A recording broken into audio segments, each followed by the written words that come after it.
Hello, everyone. Welcome to the Veterinary Life Coach Podcast. Today, I have a wonderful guest for you. Her name is Dr. Marlene Siegel. She is a pioneer in the field of integrative medicine for over 20 years and has been practicing veterinary medicine for over 40 years. She's a respected author, international lecturer, researcher for integrative veterinary technologies, and a clinical practitioner.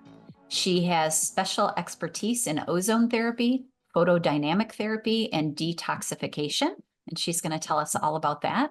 Her veterinary hospital has the widest array of alternative therapies in the world. She's deeply devoted to championing the well-being of pets and empowering pet parents and fellow veterinarians to explore alternative methods for achieving optimal pet health. Welcome to the podcast, Marlene. I'm thrilled to have you here. Thank you, Julie, and thank you for allowing me to meet your audience. Yeah, I'm excited. I got an email from someone telling me about you, and I thought this sounded super interesting. So I'm excited to get to know you and start a partnership. Thank you. Well, I've never been called boring, so Okay, well, that's good. thing. I love that. Well, then we're in for a ride, right? Absolutely. So the first question I ask all of the people on my podcast is to tell me their story or their veterinary story. So can you share whatever, as much or as little as you want to share with how you got to where you are today? So I came out of the womb knowing I was going to be a veterinarian. I played with stuffed animals. I caught lizards in our backyard. I didn't get my first dog until I was almost 10 or 11 years old. And I ended up buying this little ceramic cat, and I carried it everywhere, and I fed it, and I washed it, and I talked to it. And my dad thought that I thought it was real. So he talked to my mom and said, I can't have that. My child going around telling everybody that the ceramic My cat. child is crazy. I need to fix this. Yes. And so I got a dog. If I would have known, Julie, it was that easy, I would have had the dog, the horse, everything lined up all at one time. I didn't know it was that easy. Oh So my God. then I was blessed to actually, before I even went to vet school, I had all my friends were paramedics and firefighters at the time. And so they said, if you want to ride on the trucks with us, you're going to have to become an EMT1. So I had graduated high school early, and I went to this junior college and I got my EMT1, which was really interesting because I was underage. I was only 17.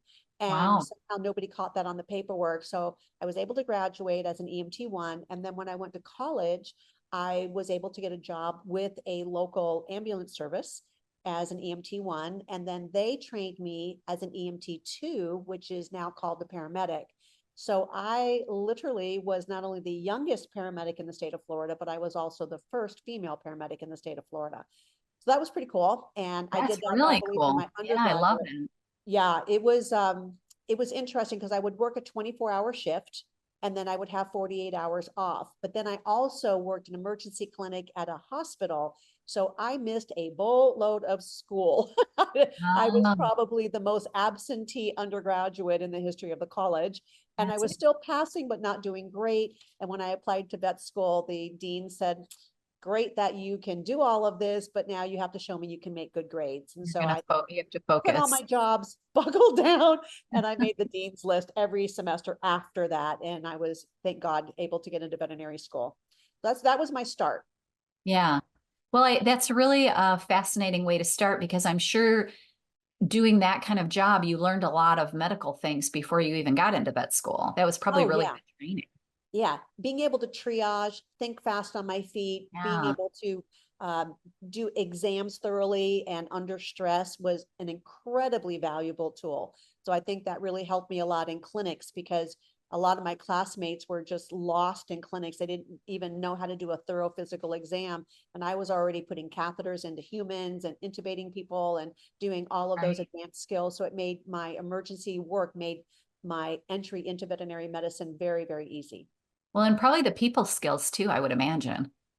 Sure. Because you have to talk to people that are stressed out and people that are yelling at you and people that are angry. And that's a lot of the veterinarian's job, is talking to the people. Yes, getting a good history and triaging. That was extremely important. And I carried that emergency work with me all the way through my career. So even after I graduated and I got my first job in a daytime clinic, I did emergency work at night. And then I did that for a year, and then I worked at an emergency clinic. And then when I did the emergency work, I did daytime relief work. So I was always Wow. very go-getter, getting a lot of stuff done, getting a lot of experience. And putting a lot of hours in. It was a lot of hours, but I was single and I loved it. You know, I enjoyed going into different practices. I knew I wanted to go into practice for myself. So when I was doing relief work, I was using that as an opportunity to see how did other people run their businesses? What was their floor plan? Because I was going to build my own hospital. Right. What staff did they hire? What was their paperwork system? All these details about the business that I wanted to learn. And I learned as much about what I didn't want to do as I did want to do. And that was very valuable. Sometimes you're having the ability to see what other people are doing and you can go, wow, that really doesn't work for me. Yeah. Or Yeah. that was amazing. I want to take that on. Well, and I love the attitude of I don't like what this practice is doing, but instead of being disgruntled about it and complaining and worrying about it, you took it as, okay, I'm learning a lesson. This is going to be great for my future. And, when I talk to people about coaching themselves, I'm like, that's part of it, is changing the way you think about it. This isn't what I'm going to do in my practice. I don't like it, but I'm using it as a tool. I learned very, very early on that contrast is the greatest gift that we can have, because Mm. contrast allows us to see what we don't want so we can become crystal clear on what we do want. Yes. And that's so important. Yeah. Yeah. That's amazing. If you never saw the contrast, how would you even know the difference? Right. It's like if you don't have a bad day, how would you know the good day? Exactly. Yeah. And if you didn't have problems, how would you learn to solve them? Yeah, I think there's so much out there with social media and a lot of things that, kind of the way I raised my kids, that we didn't want them to suffer. We didn't want them to have a bad day. And so we tried very hard not to let that happen. And I think on some level that's doing them a disservice.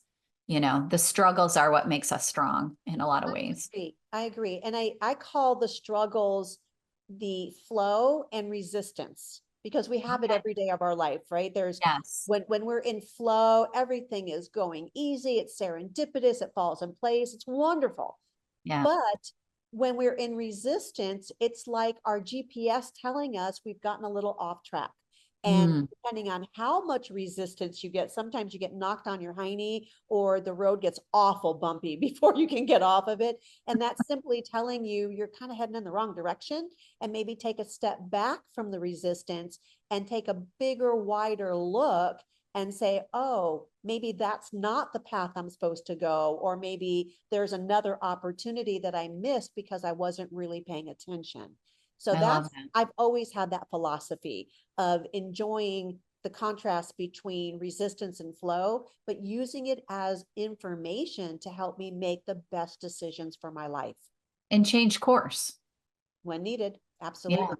Yeah. And we talked a little bit before we got on this call about, the obstacles that we've been through. And, I said, my listeners know this story, or if they've read my book, about me getting fired from my first job. And when it happened, it was so tragic. Like I was so like it was the end of the world, but it ended up being the best thing that ever happened to me, because it got me going to a practice that was more aligned with my values and my morals, and got me to the place where I ultimately ended up spending a big chunk of my career. So I think that that's such a big lesson, is that the bumps in the road are for your own good. Absolutely. And I got fired from my first job. You So did. I love it was it. So we're very like interesting. So I was fellow working, fireys. yeah, I was working in emergency clinic. I did daytime work and emergency work. So it was New Year's Eve and I was single. So I took the shift, and a couple of my friends, it was a husband and wife, came over to celebrate with me. And they literally brought a glass of wine for them. I didn't drink, Right. but one of the technicians told the owner of the practice that there was alcohol on premises. And even though I did not I didn't participate, and it was Right. a toast to New Year's, he Right. still Come on. fired me for having Oh, alcohol on the wow. premises. And I agree with you 100%, Julie. It was the best thing that ever happened, because I don't know how long I would have stayed at that practice. I was very comfortable, and it Exactly. made me move to an emergency clinic where I got great emergency work. And then I used my daytime hours to not only do relief work, but to go shopping for property and decide on how I wanted to open my own practice. And so a year and a half later, I ended up opening my own practice and never looked back. And, you know, I still see that doctor that I worked for, and I thank him for that. It didn't Yes. feel like that at the time. I I was did the same thing. Yeah. devastated, I know it's devastated. Yeah. devastating. Yeah. It's like a death when you get fired, Yeah, especially especially when when you you're a didn't. high achiever like we are, you know. Yes, and I didn't really do anything wrong. Right. So yeah, it was really quite the blow. Yes. And, but yeah, you look back and you go, that was one of the best pivotal moments in my life. And I look at all of my pivotal moments like that now, even though at Yes. the time that you're in them, they may feel really ouchy. If you can Hmm. just breathe and step out of the story for just a few minutes and look around, it's pretty amazing how many wonderful opportunities. And it really is the guidance system just helping us to go where we need to go. Yeah. So how did you go from working emergency medicine and then you said you got your own practice? Mhm. And Well, I was was your doing own practice intended to be the integrative medicine idea, or did that come later?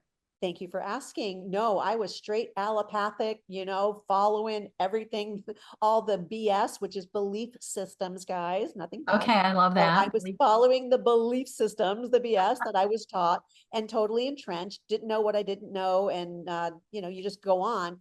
And then about 15 years into my practice life, I had a life altering incident. I had gotten married during that period of time. I had two daughters. I was homeschooling them. And one of my youngest daughter had a riding accident with her show horse in the arena.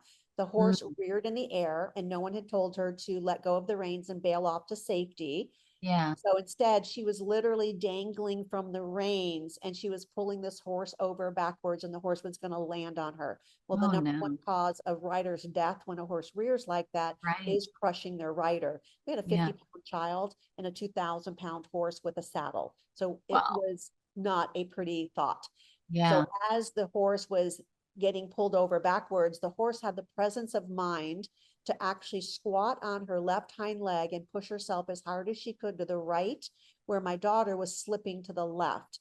Now, when that horse hit the ground, the entire arena reverberated. Nobody was breathing because we didn't know if my daughter was okay.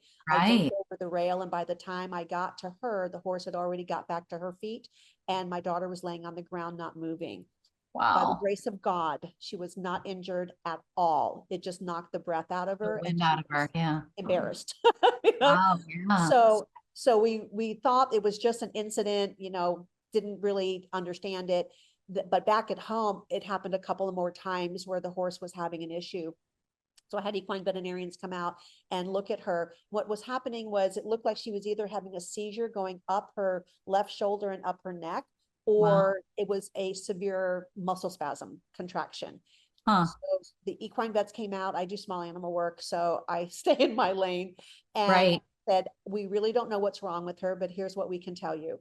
She is not safe to ride because she can have this episode at any time, Anytime. and Yeah. she'll never be shown again.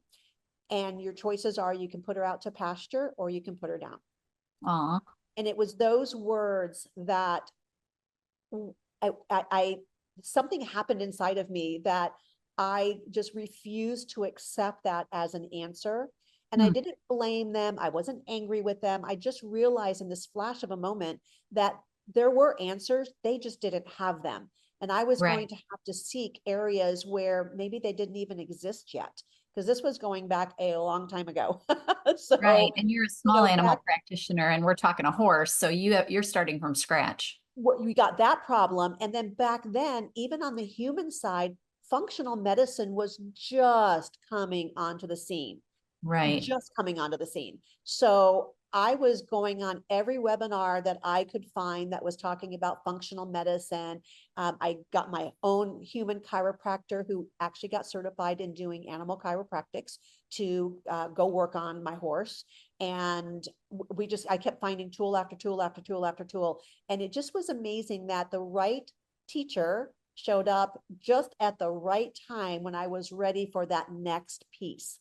And Yeah. everything that I learned to help the horse, I incorporated in my small animal practice as well.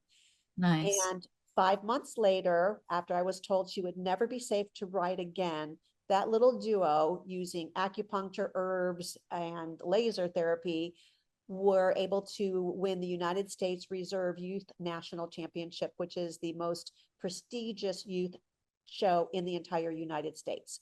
That's So amazing. I love telling the story more as an inspiration to people that are out there. When you're told, whether it's you or your family member or your four-legged member, and you're told there's nothing more that can be done, you don't have to accept somebody else's belief system or limitations.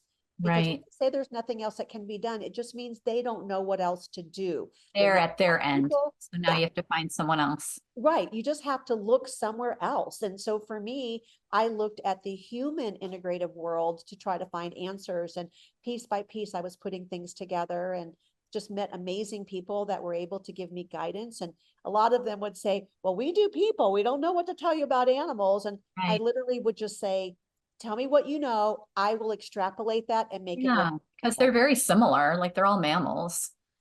Yeah, there were some nuances and there were some things I had to work out, but Right. overall I was able to make it happen. And now I to this day, I am still looking for advanced technologies and new things that I can incorporate, because the world is ever changing. We are in the most complex dis-ease that we have ever been in, and we can't use the same toolkit that we graduated with. It is just Right. not sufficient. That's why Yeah. Things veterinarians are so change. frustrated, because they don't have the tools to be able to deal with the complex diseases that they're seeing today. Right. Yeah. So is all of your practice function or integrative now, or do you do traditional and the acupuncture and the chiropractic and all of that? Or how does that all work? Yeah. So what I do, I call it bioregulatory medicine. Yeah, yeah, Is I saw it, that in your bio. yeah, Tell me what that it is. differentiates even integrative medicine. So with bioregulatory medicine, we are literally looking for the root cause of the dis-ease, where in the biological pathways has something interfered or gone wrong. And then I target those biological pathways to be able to fix what is out of balance. And then the body has the innate intelligence to go back and do what it needs to do. Where integrative medicine has become a buzzword, but what's happening is people are calling themselves an integrative veterinarian because they do acupuncture, but they Right, really haven't learned the bioregulatory part. They haven't learned the functional medicine part. Because if we don't start with the foundation, what we eat, what we breathe, what we drink, what we're exposed to environmentally, then we're never going to fix the terrain of the body. And therefore, it's like using the wrong instrument, and you're just not going to get the result because you haven't set up the conditions for success. right. So explain to me just in general terms, if you have a client come in with a pet, because I have some experience with laser therapy and acupuncture and things, but I don't have the whole picture. How would you get started in diagnosing a patient and putting them through all the things that you might do for them? Great question, Dr. Julian. Thank you for asking it that way. And we didn't practice this. That's awesome. No, we did So not. This is I all off the found, cuff, but uh, I'm just curious. yeah, I found that one, you have to educate people. So not everybody wants to have this kind of medicine. So I qualify my clients. They take a 3-hour pre-course before our consultation. Now, of course, we're not talking about the puppy that comes in and they just need, their This is initial for like wellness. yeah, a pet We're with a talking complicated cancer disease. cases, paralyzed Okay. cases, osteoarthritis, degenerative diseases, autoimmune cases, any of these really serious cases that have already failed in traditional medicine.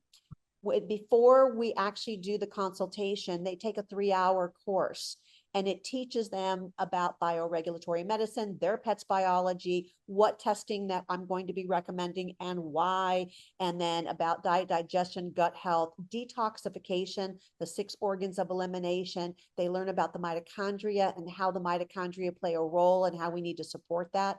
And then they also learn about trapped emotions, which is Mm. a whole to do within itself. So before they even meet me, they have gotten a good understanding and a good expectation of what is going to happen when we meet. Then when I meet them in person, I do their physical exam on the pet, and then I give them a recommendation of what diagnostics would be indicated, what therapies would be indicated based on those diagnostics, et cetera, et cetera. And it goes really smooth because by the time they come to me, these people have already failed in the traditional world. They want something different. They know there's something available and they haven't given up their, I don't like to use the word hope because hope implies that it can't happen. I believe in trust and faith. I have the trust and faith that there are solutions. And I've made my commitment when I was told there was nothing more that could be done. I made a commitment that for my entire career, I would never utter those words ever. And I haven't. There was one tempting time and I caught myself and I took a deep breath. Yeah. And I centered myself and I said, we're going to try. Yeah. And it actually turned out to be a success. So, you know, I think it's really important that everybody be on the same page. Now, if you look at the 1-star reviews on my website, you can see that not everybody was a good fit, right? There's still people Well, out and there. that's the truth anywhere, right?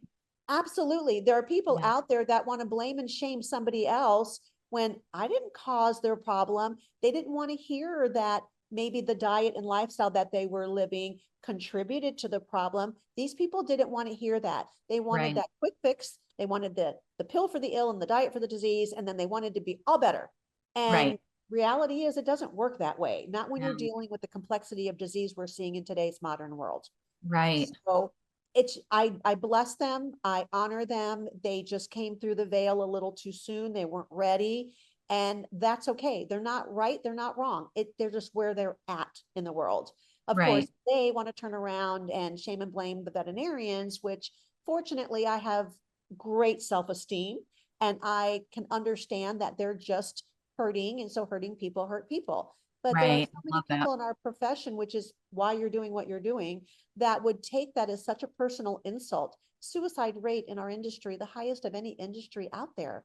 That's horrible. And it's because people don't realize how painful their words can be. And I don't think they are intentionally hurting people like that. I don't think they really underneath it all mean that, but that's the way they express themselves. Maybe they're just used to being hurt themselves. And so that's just their reactiveness, whatever. But I hope our industry will, with your work and the work of other really great people who are helping them to regain their own self-esteem and being able to be strong in who they are and just realize we're not here for everybody. That's why the world is so diverse. Yes. Yeah. I love that. And just knowing that those negative reviews can't hurt you unless you let them, because 100%. those people are dealing with their own issues. Exactly. It has nothing to do with us. Exactly. And I love that. That's what I say. I use them as the contrast. That helps me to show people who is not a good fit, but who is a good fit. So, you know, isn't that wonderful? It helps me to weed through the people who just would not really enjoy working with me. And that's okay. The people that work with me, they make lifestyle changes for their pets, for themselves. You know, I don't work with somebody who wants to do the same thing over and over and expect a different result. It's not gonna work. But I see things when people are invested and they want to have a different outcome and they put the emotional work into it, they get miracles. Yeah. So speaking of emotions, you said something a few sentences back about trapped emotions. Is that, am I going to pull you too far off of track if I ask about that? All right. No, I love talking about trapped emotions. So there's actually a couple cool documentaries. One is called E, the letter E with a dash, Motions. And there's another documentary called Heal, and HEAL. And both of them address on the human side the importance of emotions and their role in our health. So we know from Chinese medicine that the liver is associated with anger and frustration. And we know that the kidneys and bladder are associated with fear. So this is not new stuff, but it's now, how can we bring this information full circle back into understanding how we can evolve? How can we ascend? How can we release the things that are no longer serving us so that we can move forward. So emotions are on a spectrum. We have the lowest vibrating emotions. I'll pretend it's my left hand, you know, like if we have a scale going like this. Yeah. So the lowest vibration emotions are on my left hand. And the lowest emotion, Julie, is shame. That's the lowest frequency. Yeah, that's a pretty hard one, isn't it? It really is. And a lot of people don't realize how much. I used to go take my kids to Busch Gardens, and the parents would all be watching their kids in the little ball pit. And right. nonstop, you're hearing parents shaming their kids. I can't believe you did that. And what were you thinking? And how bad you are. You know, like they're nonstop shaming their kids. Right. Well, Yeah, gosh, it's so what are you gonna get out, damaging. right? So Yes. anyway, so shame is the lowest vibration. And then there's the anger, the frustration, there's the all those negative things. We don't have to keep going over them. Then you go through the spectrum to the other side. And now you're into joy, compassion, love, harmony. The highest vibration is actually gratitude. So Oh, shame is the lowest and that's why gratitude it's so is the powerful highest. if you Yeah, practice it, right? yeah. And I practice gratitude every morning, Right. midday, Everyone should. I promote that a lot. I say that will 3 minutes. change your life. Absolutely. What are you grateful for in the morning? That happened the day before, and at the Right. night, what happened in your day that you're grateful for? So, Yeah. all right. So you have the scale of emotions. And I think that part of our Earth School experience is to identify those low vibrating frequencies, name them, and then find out how you can find its equal and opposite. So you move it from that low vibration over to the other side. How cool is that? That's So, very right? So let's take the lowest and the highest. So you got shame, and then shame you and have gratitude. gratitude. So how Right. can you take the things that you are shamed by, and how can you turn that into things that you're grateful for? And once we are able to identify the emotion, then we can start going back into our subconscious mind and finding the pattern that has become hardwired in our subconscious mind. And we know it's hardwired when it happens in a moment. Like something happens in your life and you are instantly angry or frustrated or feeling shame or trying to shame somebody else. That's your cue that you are hardwired to that emotion. Now, when you have a computer and your files are full, you can't just look at the computer and yell at it and go, delete, delete, delete. Nothing's going to happen. You have to pull up the file. You have to look at it, decide if you want to keep it or not. And if you don't want to keep it, you hit the delete button. And Julie, what does the computer tell you when you hit the delete button the first time? Are you sure? Everybody gets it right. Nobody misses that. Right. Because it wants to make sure when you delete it, you really want to delete it. So You when really I mean help it. my pet parents with clearing trapped emotions, that's what happens. We go to hit the delete button and they go, oh, no, no, no. I don't know what's on the other side of the abyss. I don't think, even though this isn't good, I can't Once you're let it go. comfortable with what you know, Exactly. it's hard to step out into something unknown. 100%. And so there are techniques, we won't go into them today, but there are techniques that you can use to release that trapped emotion and replace it with one that is much more serving. But it all starts with recognizing it. First, you have to see the pattern. If you never see the pattern, you can't make a change. Right. So when you're talking about trapped emotions, then you're talking about the human. Are you also talking about the animals? Yes, I am. Okay, So tell me about that. there is never a coincidence that a person has a particular pet in their life at a particular time in their life with its particular challenge. Ah, I like There's that. always a relationship of that pet being a reflection or a message to that pet owner. So by the time people get to me, they're ready for that. They're ready to, they know the pattern, they're tired of it, they want to heal. So it's a beautiful thing. But yes, there's always a connection there. So when I release the trapped emotions from the pet, then I give the pet parent the opportunity to do the same. They don't have to, but my first objective is I want to release the pet from that baggage so it's no longer their baggage. So how does that work? A little more complicated. Yeah. I mean, We're, it's just we're getting into energy medicine and working in the quantum. So we know that, as scientists, we know that there's the quantum is the part that you can't measure anymore. You're below Avogadro's number, but it's still there. right. Einstein spent his career trying to disprove the quantum. And in trying to disprove it, he proved the quantum. So there's no empty space in the universe. There's none. So everything has its own energy. And once we identify something, we can work through the energetics of that to help release it. Now, for the animal, it's super easy because I just connect with them energetically. And then I ask permission and I'm able to clear it. Sometimes I use magnets, sometimes crystals, sometimes I use coherent light.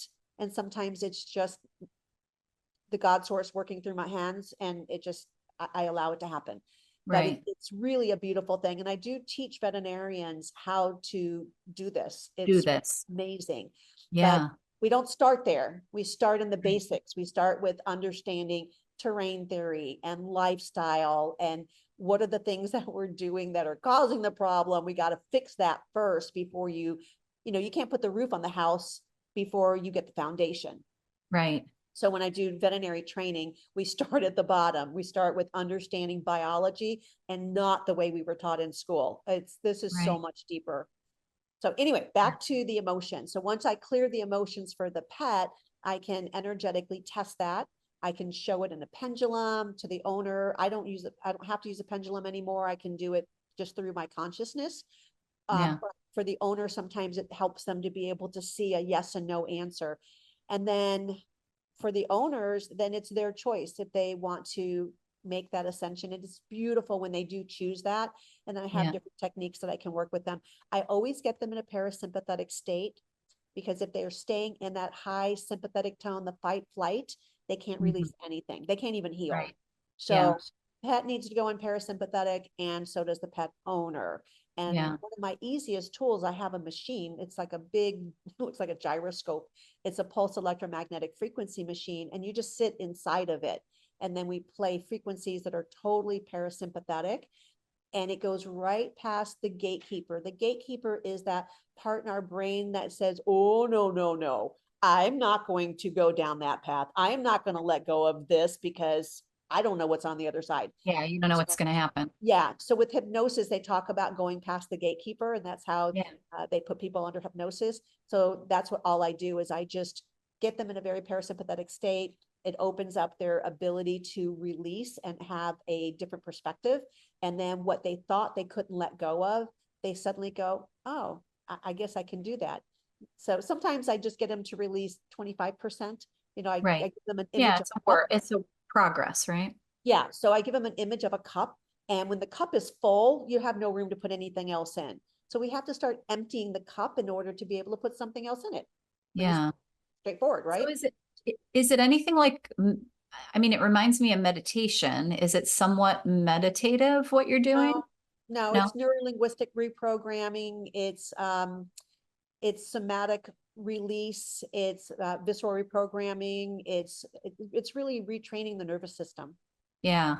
Yeah, Okay. And so definitely. you're doing the pet and the person together. Yeah, I So always do the the person doesn't unduly influence the pet is kind of the idea. well. Remember that the principle of entrainment, Yes. when we go to a really fabulous lecture or a sermon or, something that's really inspiring, we all leave there going, yay, I can do that Yeah. too. Right. But then we also have those energy vampires that come into our life and they suck Yeah. us dry and you have to go take a nap. So that's all entrainment. Girls that are in a dorm together will end up having their periods together. We tune pianos and guitars that way. So entrainment is a physics principle. It's not woo-woo. So what happens is the pet is in training to the pet parent, and there is some vice versa going on. But whoever has the stronger emotions is probably going to be the one that kind of pulls the other one. But think about how when we're really, really upset or we're sad or we're crying our heart out, who comes over and sits on our lap or puts their head under our hand and Right. we just start petting them. and we start to feel better. We start to calm down. We start to breathe. And that's because they are giving us their love and their calmness and their energy. And they're saying, hey, I'm taking some of that heavy burden off of you so you can exist in this very dense third dimension. That's not a bad thing. We have sometimes pet parents will go, oh, I caused their problem. No, you didn't cause their problem. Again, there's no accident that they're in our lives, right? Right. They're there because they are part of our quantum universe, and they're here to help us, either teach us, guide us. Gosh, look at how people today have soul pets. Back when you and I started practicing, we had a pet, and then we had our family pet. Right. Now, these are soul pets. These animals are as important to these families as their two-legged children, sometimes even more. In a lot of ways. So this is, I think we're in a very special time of our universe where, getting into the spiritual side, that we are having a great awakening. We really are. We never talked about things like energy medicine and meditation and spiritualism 40 years ago. You never heard that.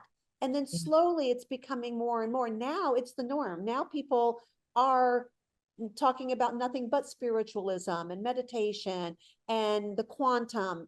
There's movies out on it. There's so much information, and it's readily available because I think now it's important. It's for whatever reason, this is a time period for us all to become empowered and awakened and realize that the power to heal is literally in us.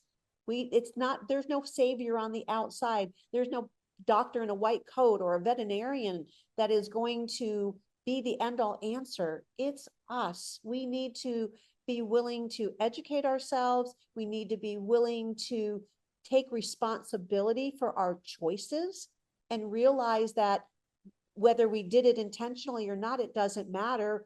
Here's where we are. Do you want to stay there, or do you want something different? And for me, I wanted something different. So I started learning, I started taking courses, I involved myself around groups that were more spiritual, that were more working in the quantum, and kept educating myself and finding tools and equipments and theories and practices that I could incorporate into my life and my practice. And that's where I am today, being able to do amazing things for myself and for others.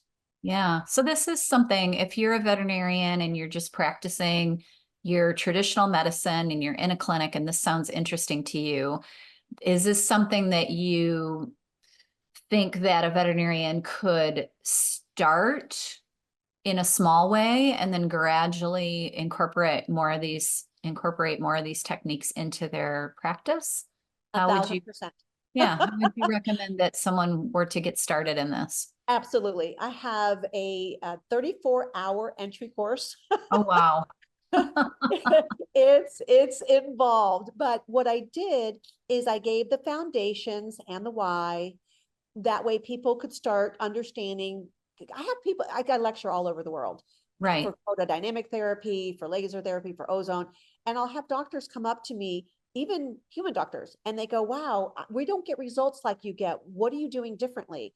Right. And what I'm doing differently is I'm looking at the whole body, the terrain, You're not just doing one therapy, pathways. you're doing different therapies for the specific problem or a pet. I'm fixing the body, not one organ, not one pathway, the whole body, mind, and spirit. And that's the difference. So with this introductory course for the veterinarians, it helps them to have the paradigm shift, because we have to have a different belief system.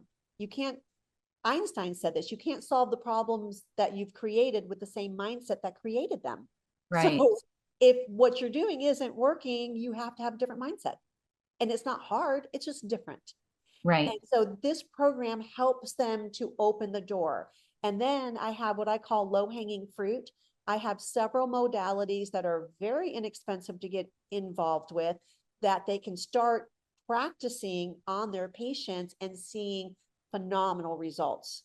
So that way they get excited and now they want to learn more. And then they can go into there's other deeper into training programs for going deeper, but you got to get the basics down. Right. Yeah, you have to understand it first, I would imagine, and really dig into the theories behind it, which Yeah. I guess you wouldn't want to call them theories, but Well, so here's an example. Here, let me give you an example. yeah, yeah, So we were never taught about detoxification. We were taught that there's a kidney, we were taught there's a liver, we were taught about the lymphatic system right, to a degree of what it does and the, the nephrons and the tubules and all that. right, right. But to On the really cellular understand it, level and right, yeah, to understand it as organs of detoxification, we were not taught that. So now I actually know more about the liver and the lymphatic system than I ever did in veterinary school and my first 25 years in practice, because now I actually understand what it's doing. And then by understanding that, we can understand how to support it. So as an example, when we start treating an illness or a disease, let's say cancer or some other chronic degenerative state, if those organs of elimination in that patient are not open and functioning, you're going to make that patient more sick because now you're releasing toxins and they have nowhere to go. You have right. dead and dying things and have nowhere to go. So they're just going to get reassimilated and make that patient even more sick. We call it a Herxheimer reaction. I don't think so. I really think it's because we haven't supported the organs of elimination. We've Mm. never lived in a time period where we've had the level of toxicity that we're enduring. Over And 100,000 it's upsetting, synthetic huh? toxins. Right, Synthetic toxins. yeah, Our body doesn't know what to do with that. So it right, stores it in the fat and in the tissue and in the lymph, in the fascia. right. So all of these are so important to understand how our pets' bodies actually work, including the mind, body, spirit part, so that we can actually support them. Yeah. Okay, that makes total sense.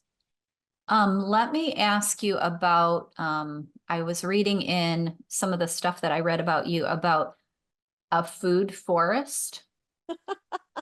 Can you tell me what Yes, that means and what I, that all about? I yeah. mean, I'm guessing it's nutrition, but So I'm a Gemini.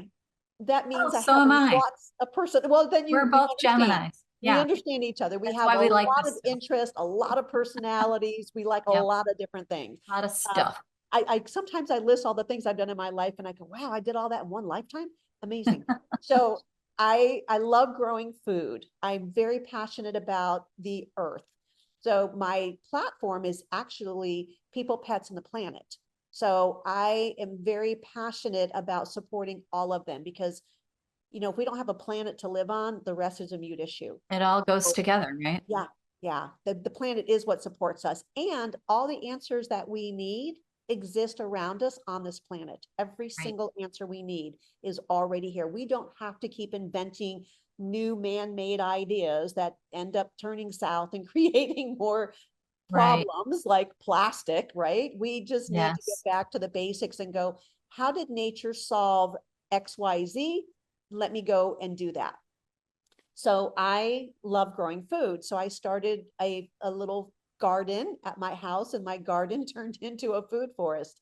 So I literally 360 degrees around my house, I have avocado trees, macadamia trees, star fruit, all kinds of different trees, and then bushes that produce fruits and vegetables and Suriname cherries and Barbados cherries and grapes and all kinds of herbs, a lot of medicinal. So I make a lot of my own medicinal products. We just had 3 hurricanes come through. So a lot of the oak trees were full of acorns. And so I've been gathering literally gallons of acorns. They're perfectly ripe at this time. And Yeah, then I can make tinctures out of that, which are great for drying up mucus and tightening tissues. And then I have olive trees. So I take the olive leaf and I make tinctures out of that for immunity. I mean, the list goes on and on. So I just love that. And I yeah, would never call myself an herbalist because I don't have that much knowledge, but I'm always right. learning and incorporating. And so that's my side passion is I go out in the yard and I'm barefoot and I have minimal clothing on so I can get a lot of sun. I don't Yeah, use sunscreen at all. And I'm out at different times of the day so that I'm getting the different ultraviolet rays that are important. We're light beings. And the fact that we are not out in the light is creating light deficiency. And that's happening in our pets as well. So these are all concepts that I'm teaching veterinarians and pet parents. How do we change our lifestyle so that we support our body the way it was designed to be supported? Yeah. So the food forest, because you're growing your own food, is that something that you recommend to other people, veterinarians or your clients, to feed their pets that way as well, feed themselves that way? Do you recommend organic? Like, do you have a theory about that? It sounds 100% like you do organic. it. Yeah. 100% organic. Yes. I Yeah. use the manure from my horses and they're fed organically. So that's what I use for fertilizer, my chickens.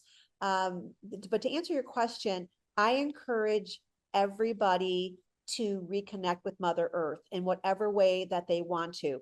I think growing plants that we can eat are phenomenal.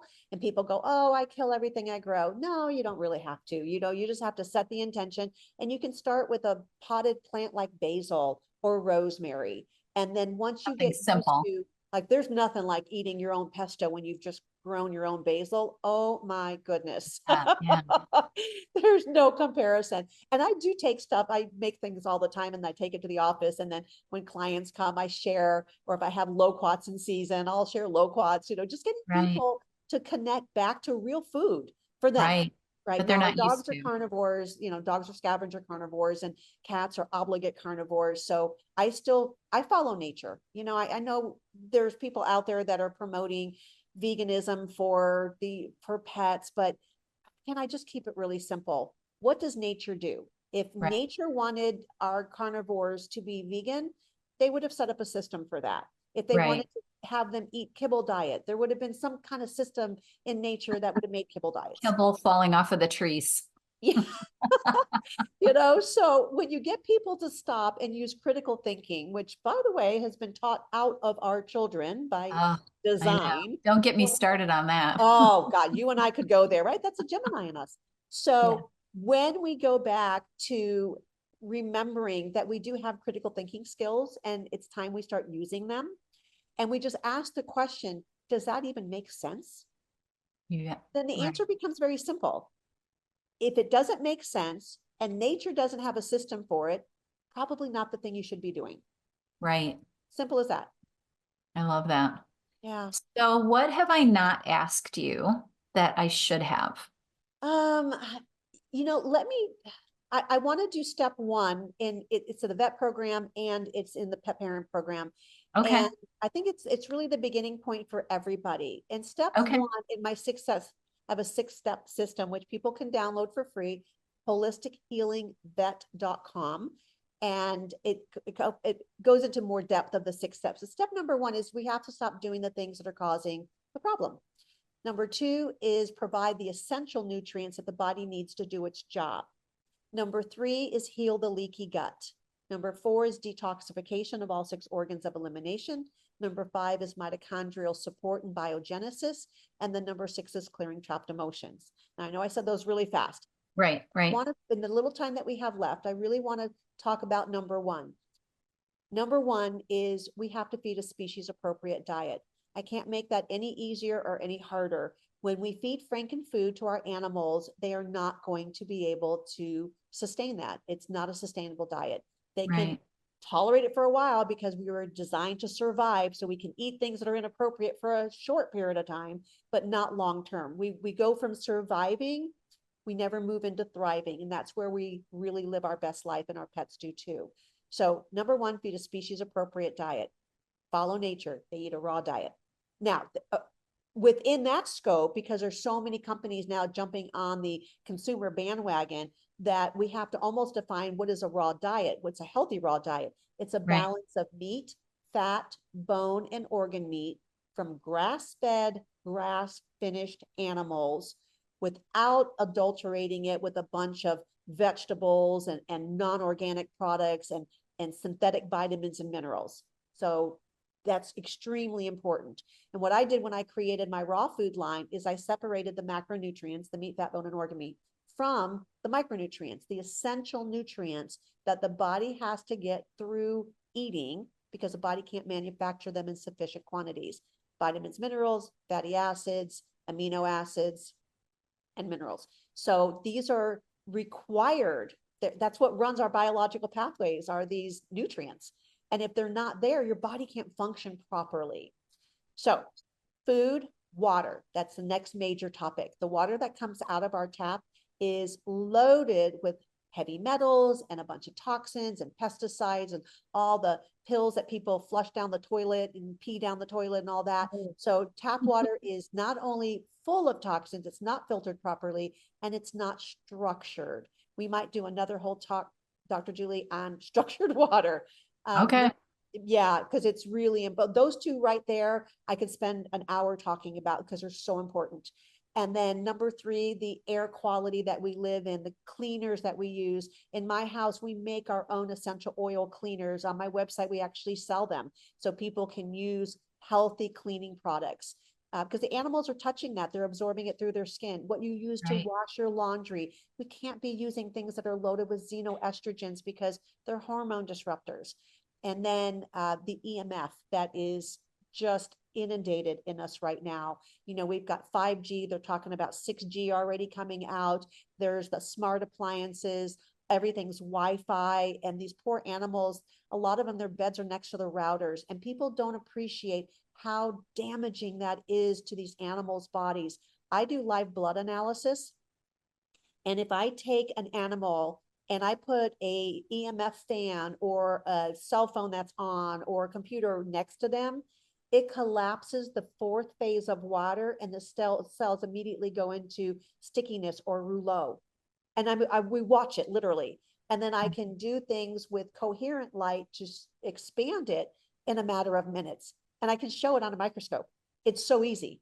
So it really is affecting us and our pets in a dramatic way. So I work with a company that helps with mitigation to EMF. And again, another conversation we can talk about, but really important for people to be aware of the fact that they need to do something to mitigate the amount of electromagnetic pollution that we're being exposed to. And then the last one in step number one are the ants in our brain. And those are automatic negative thoughts. Because we talked about how when we have negative thoughts, we're creating neurochemicals. Our brain is literally releasing neurochemicals that are then going to our cells, communicating to the mitochondria and to our microbiome and saying that there's bad things happening. And then that dictates what gene expression you're going to send out. So if you're constantly in a state of fear and frustration and anger and all these negative emotions, that's what you're telling your cells. You're in deep, deep danger. And so you have to have a different gene expression to be able to survive. Well, our pets are in training to that. They don't know that there's not a boogeyman there. They just know that you're acting like there's a boogeyman out there. You're stressed.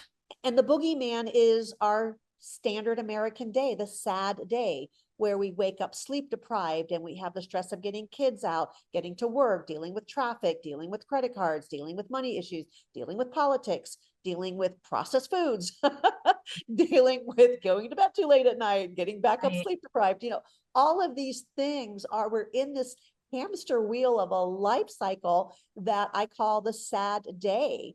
And incorporated in the sad day is the sad diet, which is all the processed foods and GMOs and chemicals and it's horrible. So we have to get off the hamster wheel and realize that if you don't fix step number one, species appropriate diet, good water, good air quality, good cleaning products, what's touching your skin, mitigating the EMF, and then drenching your cells in positive thinking. Which is where I come in. The life coaches can help you with that. 100%. 100%. And there's so many wonderful reprograms out there. When you ask me, how do I get rid of trapped emotions? There are lots of great programs out there and lots of companies that are doing wonderful jobs for people that are stuck in the cell danger response mode where they can't get out of sympathetic. So lots of wonderful opportunities. People can email me or get in contact with me and I'll give you some resources. I don't typically work with people. I work with their pet, and then they are kind of a side effect, but they benefit from the trickle down from the pets, right? Yes, I don't practice human medicine. I don't treat people. I just want that very clear. But as part of their pet program, I help them. And if it's beyond what I can handle, then I refer them to people that are skilled enough to be able to do what they Yeah, need. and everything that you're doing for the pets is very much applicable to the people, because we all know that we get too much junk in our food, crappy water, too much stress. Like we know all that. It's just getting the tools to try to remedy some of it. And that's my forte. I I love, help them to do it one step at a time. I literally yeah, tell them to take a piece of paper and fold it in half. One column is A, one column is B. And as they're learning, either from my courses or this podcast, whatever, you guys can do that now. Column A are all the things that you're learning that you should be doing, but you're not doing them yet. Column yeah, B are all the things you shouldn't be doing, but you still are. And then you simply keep adding to the list. And when you accomplish something on that you pick on column A to start doing, then you do it until it's who you are. It's no longer something you have to think about. It really habit. becomes who you are. Yeah, And then on column B, you just stop doing it. right. It's Yeah. just, Yeah, it's just like one small replace habit it with change something at a time. healthier. Right. Absolutely. Right. And Absolutely. if it only is getting outside for 30 minutes in the sunshine every day, that's going to benefit your total overall well-being. Yeah. Well, I love here's that. I'll give the veterinarians 2 or 3 things that they can just revamp their Start. life Okay. immediately. Let's do that. Step number one, be when you get ready for bed, go into gratitude. So I breathe and do gratitude at the same time. There's something called box breathing, where you Mhm. breathe into the count of 4, hold it to the count of 4, let out through your mouth to the count of 4, and then hold it for the count of 4. Breathe in through your nose to the count of 4, hold for the count of 4, breathe out through your mouth for the count of 4, hold for the count of 4. For people that are in very high sympathetic tone, they won't be able to do 2 rounds of that. So start with maybe to the count of 2 until you can go to the count of 3 and then the count of 4. And then while you're doing that breathing, that automatically starts to activate your vagus nerve and Right. gets you to a parasympathetic state. Then you start reflecting on what were the things that happened in your day that you are grateful for. They don't have to be big things. The sun shined. You saw a beautiful flower. Somebody smiled at you at the grocery store. You did a kind act, whatever. It can be little. Doesn't have to For be me, big. I'm Right. happy when it rains and I'm happy when it's sunshine, because when it rains, it feeds my food force. So, Right. Yeah. so I like To both of be them. grateful for either. Yes. So that's how you go to bed at night, setting the intention for what your next day is going to be like. So I have gratitude for the day that I just experienced. I found the good things in it. And tomorrow, what do I want to have for my day? Do I want to have kind clients coming in? Do I want to be able to serve a pet in a really big way? Do I want to help my staff be really successful? Whatever it is, it could be Right. personal, it could be professional, but you set the intention. And then in the morning, what you want to do is, if you can, as soon as the sun comes up, stand and look at, not directly at the sun, but you want to get natural light in your eyes first thing in the morning. Yeah. So my bedroom is on the 2nd floor and I have an east facing window. So as the sun is coming up, it literally is coming in my window, and I never put shades on. Which is I perfect. didn't want the shades. I want Right. that sunlight to come in. So sometimes I go outside and do it in bare feet, but sometimes I can't. And so I'll just stand in front of my window and I'll breathe and I take in the light in my eyes, which is now stimulating my entire system for understanding when to produce melatonin, when to turn it off. I'm resetting my circadian rhythm so that my body can function at its best. So I'll stop on that. I could go on and on with what my morning routine is, I but love that. if people could just do that, it doesn't cost anything. You're breathing and you're putting conscious thoughts in your mind. And then Yes. you're literally letting sunlight bathe you for a couple of minutes. Yeah. And the gratitudes are so powerful. I think, I call it the Chihuahua brain, where all that negative stuff comes from. That's kind of my nickname for it, because that's what it reminds me of. But just kind of diluting that with the gratitudes, it's really powerful.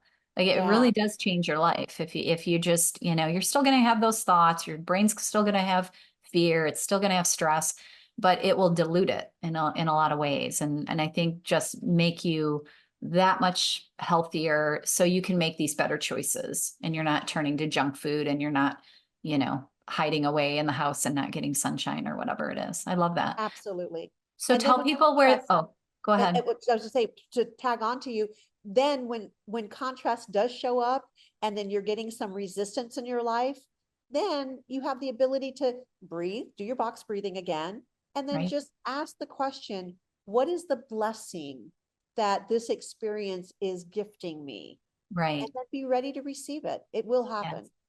Yes, you're absolutely right. So tell people where they can find you again. I know you said it once, but let's say it again before we wrap this up. Sure. The hub of everything me is Dr. like in doctor, marlenesiegel.com. And from there, you can find the courses, you can find our store, you can find our supplements, our food, you can find the hospital, blogs, articles. I have a ton of material, and we are just getting ready to launch our community. So we'll have on our platform that we host everything on, we are getting ready to launch a community platform where people can gather. It could be veterinarians in one community, it could be pet parents in another, and then there could be communities where they actually engage with each other. But I love that. we need to have a place to support each other. In a world where there's so much division, we need a place where we can come back together. Right. And really, no matter what people say, everybody wants the same thing. They want to live a healthy life. They want their family to be healthy and safe, and they want to have a planet where they can still exist. We all Right. want the same thing. How we get there is just a little different. Right. Right. But And it's we a can all be. cooperative universe right now, and Love that. we need to honor that and start finding ways where we find our tribe and we start supporting each other. Yeah, that's great. Well, I appreciate you so much. It was really fun to meet you and get to hear your story. I'm sure there's many more things that we could talk about, and maybe we will at some point try to get back together.